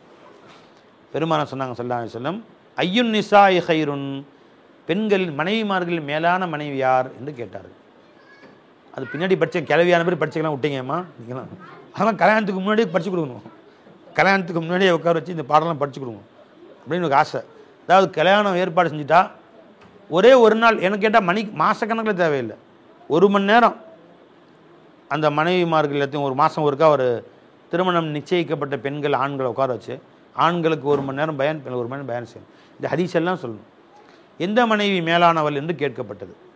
பெருமானார் சொன்னாங்க ஸல்லல்லாஹு அலைஹி வஸல்லம், ஒரே இதா தசுர்ருஹு இதா நலர, கணவன் பார்த்த உடனேயே மனசெல்லாம் குளிர்ந்து போயிடும். அல்ஹம்துலில்லாஹ். எதை வச்சு? அழகை வச்சா? வெள்ளையும் சொல்லியமாக இருக்க பார்த்த உடனே ஆசையாக வருது, அன்பு. கருப்பியாக இருந்தாலும் சரி தான், அவருடைய குணம். 2 பல்லும் தூக்கிக்கிட்டு பார்க்க கண்டங்கரையான்னு இருக்கிறா, நிகுரோலேருந்து பிறந்து வந்திருக்கிறா போல் தெரியுது, நினச்சிக்கலாம். அப்படி இருந்தாலும் சரி தான், அவருடைய நடத்தை கணவன் பார்த்த உடனே அல்ஹம்துலில்லாஹ் அல்ஹம்துலில்லாஹ் மாஷா அல்லாஹ் என்று கணவன் கண் குளிர்ச்சியாகி விட வேண்டும். நல்ல மனைவி டெஃபரன்ஸ் சொல்கிறாங்க. பார்த்த உடனே இன்னைக்கு வயிறு எரியுதுங்க, அவளை பார்த்தாங்களாம் சில பேர். பொண்டாட்டியாங்க அவ, கண்களை சுமாரிங்க, கதை சாத்திருங்க. சில பேர் அது பார்த்தாலே வயிறு எரியுதுங்க, எல்லாம் அப்படி பல்ல கடிச்சிட்டு வருது. அந்த மாதிரி நடந்து கொள்ளக்கூடாது. என்ன துனியா 4 நாள், என்னைக்கு நம்ம கணவன் பிரிவான் மனைவி பிரிவான்னு தெரியாது. என்ன பாய் துனியா. சில பேர் மனைவி இந்த நகை வாங்கிட்டு வரல, நான் அடிச்சு துரத்துறேங்கிற நாய்ங்க மாதிரி அடிச்சு துரத்துறாங்க. அவங்க வாழ்க்கையில் நாய்ப்பட்ட பாடுபட்டு தான் சாவானுவோம். காசுக்காக வேண்டி அம்மா வீட்டில் எதை வாங்கிட்டு வா, அத்தா வீட்டில் எதை வாங்கிட்டு வா. ஏன்னா அல்லாஹ் தஆலா ஒரு நல்லது ஒரு மனைவி அன்பு காட்டுறதுக்கு ஒரு மனைவி கொடுத்தானே, அது பத்தாதான் உனக்கு? காசு என்ன பணம் என்ன விளைஞ்சா இல்லைங்களா? அப்போ யார் காசு பணத்தை முன்னிறுத்தி எந்த கணவன் மனைவி வெறுக்கிறானோ, எந்த மனைவி கணவன் வெறுக்கிறாங்களோ அவங்க வாழ்க்கை பின்னாடி கஷ்டப்படுவோம். அல்லாஹ் ஒரு நேமத்தை கொடுத்தான், கொஞ்சம் காலம் கொடுப்பான். அந்த நேமத்தை கதர் செய்யணும், மரியாதை செலுத்தணும். அல்லாஹ் ரொம்ப ரோஷக்காரன், அந்த நேமத்தை சுத்தமாக எடுத்துருவான். அப்படியே உனக்கு ஒரு நேமத்தை கொடுத்தேன், அதுக்கு உரிய மரியாதை நீ கொடுக்கல, அல்லாஹ் ஜல்ல ஷானுஹு அப்புறம் பின்னாடி நின்று கதர். எத்தனையோ பேர் பார்த்துருக்கேன், மனைவி இருக்கும் காலத்தில் மதிப்பதில்லை, கட்சியில் ஏதோ அல்லாட்ட போயிட்டாலோ அல்லது எங்கேயோ போயிட்டாலோ பிரிஞ்சிட்டாங்களோ சந்தியிலிருந்து அழுகுறாங்க. எத்தனையோ பெண்கள் கணவன் இருக்கும் காலத்தில் மரியாதை கொடுக்கறதில்லை, அவன் பிரிஞ்சு போயிடுறான், எவ்வளோ நாள் பொறுப்பான் போயிடுறான், பின்னாடி சந்தியிலிருந்து அழுகுறாங்க. சந்தியிலிருந்து தெருத்தராக சுற்றுறாங்க. அந்த மாதிரி போயிடுச்சு, எப்படி வாழ்ந்தனே, இப்படி இருந்தனே அப்படி போயிடுச்சு, இப்படி இருந்தனே அப்படி போயிடுச்சே என்று பின்னாடி வருத்தப்படுறாங்க. அதனால் கணவனுக்கு ஒரு மனைவி அல்லாஹ் கொடுத்த நேமத்து, இந்த மனைவிக்கு கணவன் அல்லாஹ் கொடுத்த நேமத்து, அல்லாஹ் கொடுத்த சொத்துன்னு நினைக்கணும். சொத்துனா மொத்த சொத்தில் மேலான சொத்து. உங்கள் வீடை விட, உங்கள் கடையை விட, நீங்கள் பெரிய கோடீஸ்வரனாக இருக்கலாம், கோடி கோடியாக வியாபாரம் கடை வச்சுருக்காங்க, அத்தனை விட மனைவி தான் உங்கள் சொத்து. இந்த மனைவிக்கு அவங்க போட்டிருக்க நகை விட, நட்டை விட, 1000 கடை எல்லாத்தோட பெரிய சொத்து எதுங்க? கணவன் தான் பெரிய சொத்து. இப்படி வாழ்ந்தால் அந்த வாழ்வு அல்லாஹ் பொருந்தி கொண்ட வாழ்வு. என்னம்மா அந்த வாழ்க்கைக்கு பரிசு என்ன தெரியுமா? அல்லாஹ் கொடுக்குறான், உங்களை பிற்காலத்துலேயும் நல்லபடியாக வச்சுருப்பான் அல்லாஹ் தாலா. நாம் நினைக்கிறோம் சொத்து சேர்த்தா பின்னாடி நல்லா இருக்கலாம். சில பேர் கல்யாணத்தில் கடனாக வாங்கி நகை போடுறாங்க. ஏன்னா இந்த நகை ஒரு 100 பவுன் இருந்துச்சுன்னா 50 பவுன் இருந்துச்சுன்னா இந்த கணவன் மனைவி பிற்காலத்தில் தேவைப்பட்ட அவசரத்துக்கு ஏன்டா அப்படி பிச்சைக்கார புத்தி, அவசரத்துக்கு விற்று பொழைச்சிக்குவாங்க. ஏன்டா அப்படி? நீ அல்லாவை நம்பி கட்டி கொடு. இந்த 50 பவுன் 500 பவுன் அல்லாஹ் கொடுப்பான். நகையை நம்பியே கட்டி கொடுக்குறேன். பைத்தியக்காரத்தனமாக இருக்குது. புரிஞ்சுங்களா? நான் யாரையும் போல்ட்டாக சொல்லிடுறது. எத்தனையோ இடத்துக்கு பஞ்சாயத்துக்கு கூப்பிடுறாங்க பாருங்க, நம்மளையா கூப்பிட்றாங்க பார்த்தீங்களா? யாருக்கும் நம்ம தலை குனிஞ்சு போகிறது இல்லை. விளைஞ்சா இல்லைங்களா? ஒருத்தர் சொன்னால் உங்களுக்கு தெரியும், உங்கள் ஊர் பக்கத்து ஊர், அவர் பஞ்சாயத்துக்கு கூட்டிகிட்டு போனார் அவங்க மனைவி மக்கள்னு சொல்லிட்டு. என் மேலே முகப்பத்தா அடிக்கடி வரப்போ இருப்பார். போய் விசாரித்து பார்த்ததில்ல, 2 கணவன் மட்டும் பேசினேன். இவர் மேலே தப்பு, புடின்னு பிடிச்சி விட்டேன். உங்கள் ஊர் பக்கத்து ஊர் தான். பிடிச்சி விட்ட உடனே மரியாதையாக ஒருங்காவாள். நீ மனைவி மேலே எதையாவது அவளை பிடிக்கலைங்கிறக்கான இல்லாத பொருளை பேசிகிட்டு இருந்தால் அல்லாவுடைய பிடி வந்துடும். படுத்த படுக்கையே போட்டுருவோம். எல்லாத்தும் கண்ட மாதிரி பிடி. எனக்கு தயவு ஆச்சனை இல்லை. வண்டி செலவு பண்ணி கூப்பிட்டது அவரு. போய் அவன் வண்டி நம்பியா வந்து அவன் காரை நம்பியா வந்து நடந்து போயிடுவேன் என் ஊருக்கு. அல்ல எனக்கு காசு வரும்போது சும்மா வர்றதில்லை. நீங்கள் கூப்பிட்டாலும் சும்மா வர்றதில்லை. ஏடிஎம் கார்டு தான் வந்துருக்குறேன். விளைஞ்சிங்களா? நான் பஸ் ஏறி போயிட்டே இருப்பேன். நீ கார் வச்சு கூப்பிடுவேன் உனக்கு தாளிக்கிறதுக்காண்டி. தப்பு யாருமே அல்லாஹ் கவ்வாமூன அல் கிஸ்த் ஷுஹதா லில்லாஹி, நீதியின் பக்கம் நிலைத்திருங்கள், அல்லாஹ்வுக்காக சாட்சி சொல்லுங்க. இவன் காசு தர்றாங்கன்னு அவனை பள்ளி இருக்காதீங்கன்றான். பிடிச்சி விட்டு புடிவின்னு பிடிச்சி இப்போ சேர்ந்து வாழ்றாங்க. ஆனால் என்னை விட்டார் அவர். திரும்பி கூட பார்க்குறது இல்லை. இந்த மனுஷனாக இருந்தாலும் காசு செலவு பண்ணி கூட்டி போய் அறிவுரை சொல்லணும்னா என்னையும் எல்லாத்தையும் முடிச்சு வாங்குவாங்கன்னு வாங்குறான். இதாலாம் ஒரு மனுஷனா? போடா, ஒன்றை விட்டா அல்ல வேற ஆள் கொடுப்பான். எனக்கு பேச ஆள் வேணும், அவள் தான். 100 பேர் இருந்தால் என்ன, 4 பேர் இருந்தால் என்ன? முதல்ல சொன்னார் வரும்போது நிறைய பேருக்கு அழைப்பு கொடுத்தோம் ஹுசூர், ஆனால் நிறைய பேர் வரல. கொஞ்சம் ஒருத்தர் வந்தாலும் போதுன்ட்டு நான். ஒருத்தர்லேயும் அந்த அல்லா தான் இருக்கான், 1,00,000 பேர்லேயும் அல்லா தான் இருக்கிறான். நான் அல்லாவுக்காக பேசுகிறேன், இந்த மூஞ்சிக்காக பேசுகிறேன்ட்டு நான். இல்லைங்களா? இந்த மூஞ்சிக்காக பேச வரும்போது உதாரணம் சொல்லி காமிச்சேன். ஒரு ஊரில் பயான் ஏற்பாடு செஞ்சாங்க பெருசாக. மலையோர்களே யாருமே வரல. ஒரே ஒரு பையன் வந்திருந்தார். ஒரே ஒரு பையன் வந்தார். உலகம் பிறந்தது உனக்காக. அந்த பயான் தலைப்பு நெட்டில் எடுத்து பாருங்கள். அந்த ஒரே ஒரு பையனை உட்கார வச்சுட்டு 1.5 மணி நேரம் பயான் செஞ்சோம். அதை யாரோ பிள்ளைங்க பிடிச்சி நெட்டில் போட்டுவிட்டாங்க. 5G TV எடுத்து பாருங்கள். அந்த பயான் இது வரைக்கும் 13,000 14,000 பேர் 14,000 பேர் பார்த்துருக்காங்க. நீ 14,000 பேருக்கு மாநாடு கூட்டி சோறாக்கி போட்டு எவ்வளோ செலவு பண்ணணும்? அவ்வளோ பேரை பார்க்க வச்சா அல்லாஹ் தஆலா. இல்லைங்களா? நான் இந்த 4 பேருக்கு பேசக்கூடிய, கொஞ்சம் பேருக்கு வந்து பேசக்கூடிய இந்த பயான் தம்பி பிடிக்கிறாரு. இது 4,000 பேருக்கு பிறகு எத்தனையோ குடும்பம் சேர்ந்துடலாம். எத்தனையோ குடும்பங்களில் மகிழ்ச்சியை உண்டாக்கிடலாம். விளைஞ்சங்களே அல்லாஹ் யாருக்கு நசீப் பார்க்குறானோ அவங்க தான் புத்தியை கொண்டு யோசிப்பாங்க. 2 இருக்கு மனுஷன்ட்ட. ஒன்று ஷஹவாத், உணர்ச்சிகள். ஒன்று என்னங்க? உணர்ச்சிகள். இன்னொன்று அகல். நீ அகலை வச்சு யோசிச்சேன்னு சொன்னால் எது நல்லது எது முடிவு பண்ணலாம். அறிவை வச்சு யோசிச்சு விட்டு கொடுத்து வாழணும், எதாக இருந்தாலும் பொருந்தி போகணும், சந்தோஷமாக வாழணும். உணர்ச்சிகளை வச்சு யோசிச்சோன்னு வச்சுங்களேன், அவன் அடித்தா ஒரு அடிக்கு அடி. புருஷன் ஒரு திட்டுனியா, நீங்கள் வா சோத்துள்ள உப்பள்ளி போடுறேன், என்ன செய்வேன்? பலிக்கு பலி. தெரிஞ்சுங்களா? உனக்கு ஏதாவது திட்டுனானா அட ஏண்டா அதை நீ அன்பால் மாற்றிடு. பலிக்கு பழி வாங்குவது வாழ்க்கை இல்லை. அவன் ஓங்கி ஒரு அறை விட்டானா திரும்பி அறைய முடியலையா அவனை கவனிச்சுக்கிறவன். வாழைப்பழத்தோட நடக்கத்தை போட்டு வச்சுறேன் பொத்துன்னு உழுகு. இப்போ நல்லா பழிக்கு அவன் பொத்துன்னு கீழே விழுந்து ஐயோ பக்கத்தில் நல்லா வேணும், இது வேணும், இன்னும் வேணும், நல்லா வேணும், அனுபவி, இது வேணும், திட்டினா அன்னைக்கா? இது அல்ல வாழ்க்கை. வாழ்க்கை என்ன அர்த்தம்? உங்களை திட்டினாரா, அதுக்கு பின்னாடி எப்படி முந்தைய விட நீங்கள் அன்பு காட்டுறீங்க.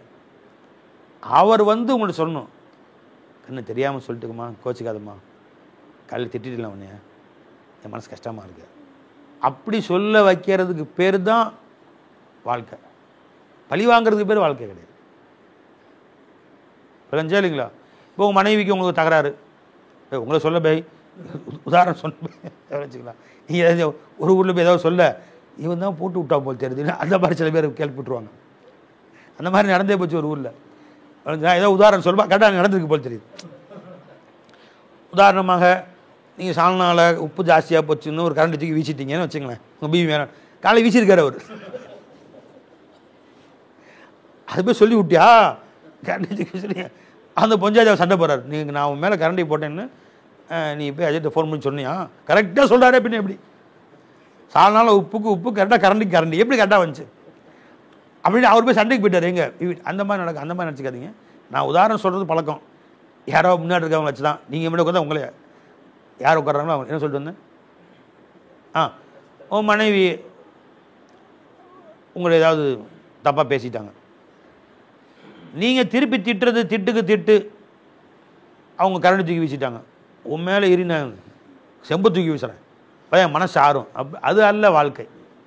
வாழ்க்கை என்ன, நீங்கள் அடுத்து இன்னும் அன்பாக நடக்கணும். அதை பார்த்துட்டு அவங்க நைட்டு வந்து காலையில் கரண்ட் தூக்கி வீசுன்னு கோச்சிட்டிங்களா மன்னிச்சுங்க என்று அவங்க சொல்லணும் அவங்க வாயால். இது வாழ்க்கை. ரஞ்சபை, ஒருத்தருக்கு ஒருத்தர் விட்டு கொடுப்பதில் இன்பம், பழி வாங்குறதுல இன்பம் கிடையாது கணவன் மனைவிக்கு பொறுத்தவரையிலையும். பழஞ்சா இல்லைங்க, இது தோற்பவர் தான் ஜெயித்தவங்க. கணவன் மனைவி வாழ்க்கையில் யார் தோற்று போயிட்டாங்களோ அவங்க தான் உண்மையில ஜெயித்தவங்க. விட்டு கொடுத்து வாழ்கிறவங்க தான் ஜெயித்தவங்க. பழி வாங்கி வெற்றி பெற்றேன்னு சொல்கிறவங்க ஜெயித்தவங்க கிடையாது. அந்த வாழ்க்கை உருப்படாது, அந்த வாழ்க்கையுடைய முடிவு நல்லா இருக்காது. கொஞ்ச நாளைக்கு ஓடும். நான் விட்றது இல்லைங்க, விட்டு கொடுக்குறதே மொஞ்சாலியா, என் புருஷன் விட்டு கொடுக்குறது இல்லைங்க, கெட்டு போகிறேன்னு அர்த்தம். விளைஞ்சிக்கலாம். விட்டு கொடுத்தவர் கெட்டு போவதில்லை. ஆட்டோவில் பின்னாடி எழுதி வச்சுருக்கான், ஒரு ஆட்டோவில் பின்னாடி, விட்டு கொடுத்தவர் கெட்டு போவதில்லை, கெட்டு போகுபவர் விட்டு கொடுப்பதில்லை எழுதிப்படுறது. கெட்டு இவன் போகிற முடிவாயிடுச்சு அவன் தலையில், அவன் தலையெழுத்து, அவன் எதையும் விட்டு கொடுக்கணும். மூணு ஒரு முரண்டுக்கு நிற்பானோ, கடைசியாக முடிவு வந்து சோகமான முடிவாயிடும். அல்ல தான் பார்க்கணும். சரிங்களா? சரி, ஹதீஸை முடிச்சிடுவோம். பெருமானாட்ட நல்ல மனைவி யார் என்று கேட்டார்.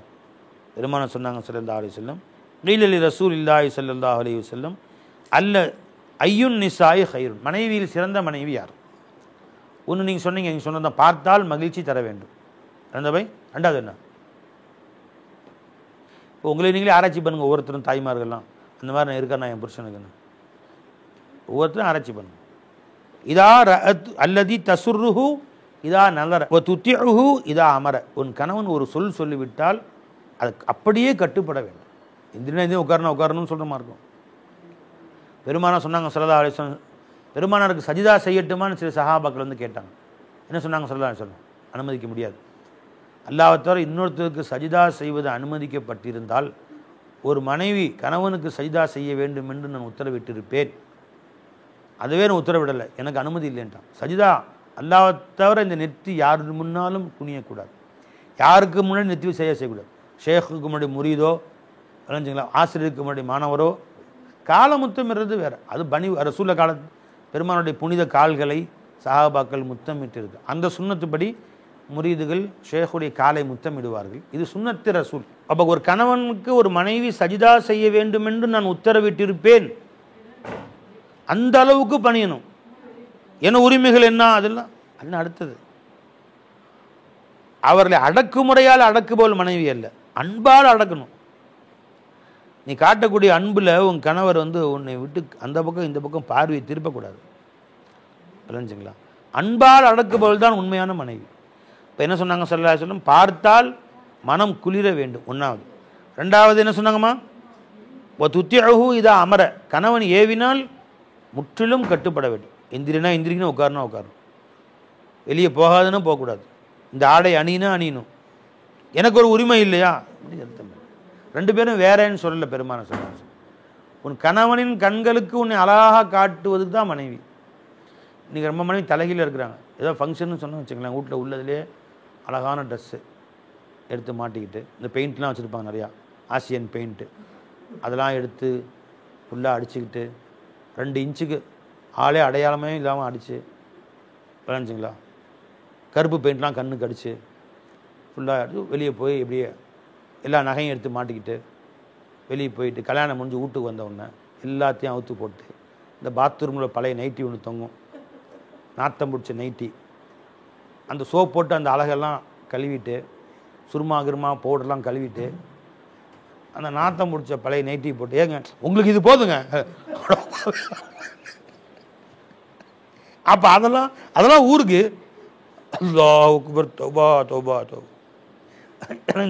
அதெல்லாம் இந்த மாற்றணையே அதெல்லாம் ஊருக்குங்க. இதான் மார்க்கம் சொல்லுது. உன் கணவன் உன்னை பார்த்து ரசிக்கிறதுக்கு தான் ஆடைய. நீ டெய்லி இப்படி செய், இது இபாதத்து. உன் கணவர் 8 மணிக்கு வேலையை முடிச்சு வருவார், அதுக்காக வேண்டி 7 மணிக்கு தயாராகி குளிச்சு ட்ரெஸ் பண்ணி அந்த பெயிண்ட்டு கிட்டலாம் அடித்து புட்டாமாவெலாம் தின்னு இப்போ சிமெண்ட்டு கிமெண்ட்டு சுண்ணாம்பெல்லாம் அடித்து விளைஞ்ச போய் ட்ரெஸ்ஸை மாற்றி கருப்பு பெயிண்ட் வெள்ளை பெயிண்ட்லாம் பூசி பட்டிலாம் பார்த்தாங்க, ஒடுக்கிறது மாதிரி ஒடுக்கி எடுத்து பட்டிலாம் பார்த்து இப்போ நீ வை. எதுக்குங்க 1 மணி நேரம் என் கணவர் என்னை பார்த்தால் மகிழ்ச்சி கொள்ள வேண்டும். நீ அந்த நைட்டி போட்டு கல்யாணத்துக்கு போ, ஏன்னா புருக்காதான புத்தி வெளியே வரும். அது அல்லாஹ் சந்தோஷப்படுவான். அது இபாதத் செத்துரும் அல்லா தாலா. 1 மணி நேரம் நீ வணக்க வழிபாட்டில் ஈடுபட்டு தான் எழுதுவான். நீ தலைகீழ் நடந்துக்கிறீங்க,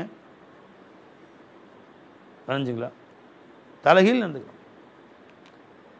உன் கணவனுக்கு உன்னை அலங்கரித்து காட்டு. அப்போ 2வது பாயிண்ட் என்ன சொன்னாங்க? சொல்லும் உன் கணவர் உன்னை என்ன ஏவுகிறாரோ அதுக்கு மாறு செய்யாது. பை கணவருக்கு நீ உன்னை ஏவுகிறார், உன்னை நீங்கள் மாறு செய்கிறீங்க, கணவர் வருத்தப்படுவாரா இல்லையா? வருத்தப்படுவாரா இல்லையா? கணவர் வருத்தப்படுறதுன்னு அல்லாஹ் வருத்தப்படுறான். முதல்ல நம்பிச்சுங்க. கணவர் சமாதானப்படுத்துறது ஈஸி, அல்லாஹ் வருத்தப்படுறான். எப்படி நீ மாறு செஞ்ச? நீ எப்படி நீ மாறு செஞ்ச? நீ வெளியே கிளம்புறான் வேணாங்கிற அமைதியாக இருக்க வேண்டியதுதான். அது எப்படி நீ வேணாண்டீங்க? பேசக்கூடாது. அதுதான் இஸ்லாம் கற்றுக் கொடுக்குது. நான் அடிமையா நீன்னு? அதுதாங்க வாழ்க்கை. அடிமை வாழ்க்கையான்னு கேட்குறீங்க. அப்படி வாழக்கூடிய கொண்டு போய் அடிமை வாழ்க்கையாக மாதிரி இருக்குது அவங்க வாழ்க்கைன்னு கேட்குது. இதுதான் எனக்கு சந்தோஷமான வாழ்க்கையாக இருக்குது. அல்லாட்ட ஒப்படைச்சிட்டேன், இது வந்தாலும் என் கணவர்கிட்ட ஒப்படைச்சிட்டேன். அவங்க என்னை பார்த்துக்கிறாங்க. அவங்க என்னை தனியாக பிரித்து பார்க்கல. என் கை மாதிரி எப்படி என் கை இருக்கோ அது மாதிரி என் மனைவி என்னுடைய கை. அல்ல அதே மாதிரி சொர்க்கத்தையும் சேர்த்து வச்சுப்பாங்களே இன்ஷா அல்லா தாலா. இது 2வது பாயிண்டா. 3வது பாயிண்ட், வலா துஹாலிஃபு ஃபி நஃப்ஸிஹா வ மாலிஹா பிமா யக்ரஹு. தன் உடலிலும் தன் பொருளிலும் கணவர் விரும்பாத ஒன்றை அவள் செய்ய மாட்டாள். கணவன் பொருளை ஒப்படைச்சிருக்கிறாரு, விளைஞ்சுங்களா? கணவர் வீட்டை ஒப்படைச்சிருக்காரு, யார் வர சொன்னாரோ வர சொல்லணும். ஒரு பொருளை கொடுத்துருக்காரு கணவர், எப்படி செலவு செய்ய சொன்னாரோ அப்படி செலவு செய்யணும். விளைஞ்சுங்களா? இதுதான் உண்மை மனைவிக்கு அடையாளம் என்று சொன்னார்கள் நாயகம் ஸல்லல்லாஹு அலைஹி வஸல்லம். விளைஞ்சா இல்லையா பை? அதான் போய் வாழ்க்கை. விளைஞ்சு சண்டை போடுறதுக்கு பேர் வாழ்க்கை இல்லை. விளைஞ்சுங்களா? சந்தோஷமாக இருக்கிறதுக்கு பேர் தான் வாழ்க்கை. சரி, கணவர் நம்ம ஒரு குற்றத்துக்காக திட்டுகிறார், நாம் அந்த குற்றம் செய்யவே இல்லை. என்னம்மா ஒரு காரியம் நீங்கள் செய்ய சரியாக தான் நடந்தீங்க, ஆனால் உங்கள் கணவர் உங்களை திட்டுறா, இப்போ என்ன செய்யணும்? நான் செய்யலை, என்ன நீங்கள் கட்டுறீங்க நீங்கள் அப்படின்னு பேசக்கூடாது. பதிலுக்கு பதில் பேசக்கூடாது. என்ன செய்யணுமா? அமைதியாக இருந்துக்கணும். அவர் கோவம் ஒரு 24 hours கத்திட்டே கிடப்பார், கோவம் அடங்கி வரல, ஒரு நேரம் இல்லை, ஒரு சமாதானமாயிடுவார் இல்லையா? அப்புறம் விஷயம் சொல்லணும், இதுதான் நடந்த விஷயம் தான். இப்படியா? நான் தான் கொஞ்சம் டென்ஷன் ஆகிட்டேனோ, சரிம்மா கோச்சிக்காத. பாருங்கள் எவ்வளோ இன்பமாக இருக்குது பாருங்கள் வாழ்க்கையை, ஒரு சந்தோஷமாக இருக்குது பாருங்கள். விளைஞ்சுங்களா? எது சண்டை போகிறதுல வாழ்க்கை இல்லை. அவர்கள் கோவப்படும் போது நீ அமைதியாயிரு. இப்படியும் நடக்கலாம். சில நேரங்களில் மனைவி கோவப்படலாம், கணவர் பொறுப்பினை அமைதியாக இருந்துக்க வேண்டியது தான்.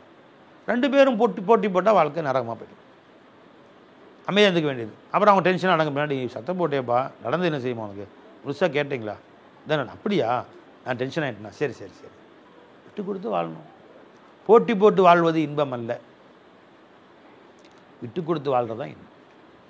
அப்போ நாயகம் ஸல்லல்லாஹு அலைஹி வஸல்லம் அவர்கள் இதே உண்மையான வாழ்க்கையை நம்ம காமிச்சு கொடுத்துருக்குறாங்க. சரிங்களா? அன்பும் விளையாட்டும் விளையாடுவாங்க ஸல்லல்லாஹு அலைஹி வஸல்லம். மனைவிமார்கள்ட்ட ஓடி பிடிச்சி விளையாடுவாங்க பெருமானார் ஸல்லல்லாஹு அலைஹி வஸல்லம். ஆயிஷா நேரத்துக்கு ஒரு தடவை வாக்கிங் போயிட்டான், 2 ஓட்ட பண்ணி வைக்கலாமா அப்படின்னு ஓடுறாங்க, ரசூலுல்லாஹ் ஓடுறாங்க. ஆயிஷா நான் ஜெயிச்சிட்டாங்க. கொஞ்ச நாள் போச்சு, ஆயிஷா கொஞ்சம் குண்டாயிட்டாங்க, வீட்டிலே இருக்க குண்டாயிட்டாங்க கொஞ்சம். இப்போ வச்சுக்கலாமா? பெருமாள் ஜெயிச்சிட்டாங்க, சொல்லு முன்னாடி போயிட்டாங்க. பார்த்தியில அன்னைக்கு நீங்கள் சரியாக போச்சுல, எப்படி எப்படி எப்படி அன்னைக்கு நீங்கள் ஜெயிச்சு நான் ஜெயிச்சேன், அன்றைக்கு சரியாக போச்சா, பள்ளிக்கு பள்ளி பார்த்தீங்களா அப்படின்னா. சரிங்களா? கடைசி நாள் வரை தங்களை மௌத்து வரைக்கும் மனைவிமாரை சந்தோஷப்படுத்தி சிரிக்க வச்சு பார்ப்பாங்க ஸல்லல்லாஹு அலைஹி வஸல்லம். ஒரு முறை பெருமானார் ஸல்லல்லாஹு அலைஹி வஸல்லம் ஒரு ஜனாஸா தொழு வச்சு வீட்டுக்கு வர்றாங்க. வந்தோடனே ஆயிஷா உள்ளே வந்தோடனே, எங்கள் தலை வலிக்குதுங்க, ரொம்ப ஓவரா தலை ரொம்ப ஜாஸ்தியாக வலிக்குதுங்க அப்படின்னு ஆயிஷா நாயகம் பெருமானார்ட்ட சொல்கிறாங்க. அல்லாஹூ, என் கண்ணு தலை வலிக்குதாமா, நீ கொலைப்படாதம்மா, நீ எப்படியே முத்தாக்கித்தா போயிட்டா நல்லபடியாக நான் கஃபன் நஃபன் நான் அடக்க முடிகிறேன், நீ ஏமா கொலைப்படுற? இது எப்படி சொல்கிறாங்க, அல்லாஹ் தலைவலிக்குதா, அல்லாஹ் எதுவும் கவலைப்படாதம்மா, நீ அப்படி மூத்தா போயிட்டேன்னு சொன்னால் முறைப்படி நாங்கள் கஃபன் தஃபன் செஞ்சு 4 தொழுகு வச்சு சந்தோஷமாக அடக்கம் பண்ணிடுறோம்மா, அவனைய கவலையே படாதம்மா. ஆஹா, திட்டம் போடுறீங்க, நீ குடும்ப கவரில் வச்சுட்டு இன்னொன்று கல்யாணம் முடிச்சுட்டு ஜாலியாக சுற்றலாம் தானே. ஐடியாவே வேறு மாதிரி இருக்குது அவங்க ஐடியா. யார்? ஆயிஷா நாயகம். ரசூலுல்லாஹ் சிரிக்கிறான், ஆயிஷா நாயகம் சிரிக்கிறான். தெரிஞ்சுங்களா? 63 வயசில். அப்புறம் 2 பேரும் சிரித்து முடிச்சு பெருமாள் சொன்னாங்க, ஆயிஷா நான் உள்ளே வரும்போது எனக்கும் தலை வலிச்சுமா, தலை வின்னு வலிக்குதுமா அப்படின்னா. அப்படியாம்மா அப்படியான்னு சொல்லுவாங்க. வந்தாங்க. அந்த தலைவலி ஆரம்பித்து 4 நாள் தான் பெருமாள் ஹயாத்தாக இருந்தாங்க. தலைவலி நிற்கவும் இல்லை, பெருமாள் அல்லாட போயிட்டாங்க. அப்போ ஆரம்ப தலைவலி தான். தலைவலி அதிகமாகி காய்ச்சல் வந்து நடக்க முடியாமல் போய் 3வது நாள் 4 நாள் பெருமாள் மூத்தா போயிட்டாங்க. 63வது வயசில். யோசிச்சு பாருங்கள், எவ்வளோ மகிழ்ச்சியாக அந்த வாழ்க்கையை சந்தோஷமாக வளைஞ்சிங்களா. அதுதாங்க வாழ்க்கை, அதுதான் சந்தோஷமான வாழ்க்கை. வளைஞ்சிங்களா. நானும் நம்ம விளாண்டுக்கிறது தான் வீட்டில். இப்போ வரும்போது சுருமா போடுறது பழக்கம் எனக்கு. சுருமா போட்டேன், சுருமா நல்லா போடுங்க. ஆமாம், எனக்கு பொண்ணாக தர போகிறாங்க மெட்ராஸ் போய் பல கல்யாணம் முடிக்க போகிறேன் அப்படின்னு. இன்னும் உங்களுக்கு ஆசை போலையா அப்படின்றாங்க. இப்போ சுருமாக்கணுமாலாம் போட்டால் என்ன அர்த்தம்? சண்டை போட்டு தான் வருது. செல்லாமல் சண்டை போட்டுக்கிறது. வளைஞ்சா ரசூலா போட்டாங்கல்ல 63 வயசில், அந்த மாதிரி செல்லமாக சண்டை போட்டுக்கிறது. அப்படி அன்பாக பாசமாக நடக்கிறதுக்கு பேர் தாங்க வாழ்க்கை. அலைஞ்சாலிங்களா. விட்டு கொடுத்து வாழ்வோம், சந்தோஷமாக வாழ்வோம். வீட்டை சொர்க்கமாக்குறதும் அந்த வீட்டை வந்து நரகமாக்குறதும் மனைவியின் கையில் தான் இருக்குது. எனக்கு அல்லாஹ்வும் ரசூலும் அவருடைய திருப்தி, கணவர் திருப்தியோடு அன்று இரவு கழித்தால் உங்கள் மேல் அல்லாஹ்வும் ரசூலும் திருப்தி படுகிறான். உன்மேல் கணவர் வருத்தமாக இருக்குமே அன்று இரவு நீ படுத்தால் உன்னை விட்டு மூஞ்சி அல்லாஹ்வும் திருப்பி ரசூலும் திருப்பிக்கிறான். என்ன துனியா வந்து என்ன செய்ய போகிற நீ? அதுக்கு மேலே என்ன 100 சேலை வீட்டில் அடுக்கி வச்சு என்ன, 100 பவுன் வீட்டில் அடுக்கி வச்சு என்ன விளைஞ்ச ஒன்றும் கிடையாது. நரகம்தான் போகணும் சொன்னாங்க. நரகம்தான் செல்வீர்கள். காரணம் என்ன யார் ரசூலுல்லாஹ்? கணவனை நீங்கள் மனசு வருத்தப்படுத்துகிறீர்கள் அப்படின்ட்டாங்க. விளைஞ்சா இல்லைங்களா? அதனால் உண்மையான விட்டு கொடுத்து வாழக்கூடிய மகிழ்ச்சியான வாழ்க்கையை நம் குடும்ப பெண்களுக்கு அல்லாஹ் அனைவருக்கும் ஏற்படுத்தி கொடுப்பானாக. இந்த சொல்லை, இந்த பயானை மக்களுக்கு பலன் தரக்கூடிய பயானாக அல்லாஹ் ஆக்குவானாக. உலக மக்களுடைய உள்ளங்களை ஒன்று சேர்த்து வைக்கக்கூடிய பயானாக அல்லாஹ் ஆக்குவானாக. வாஹிர் தாவானா அல்ஹம்துலில்லாஹி ரபில் ஆலமீன். அஸ்ஸலாமு அலைக்கும் வரஹ்மத்துல்லாஹி வபரகாத்துஹு.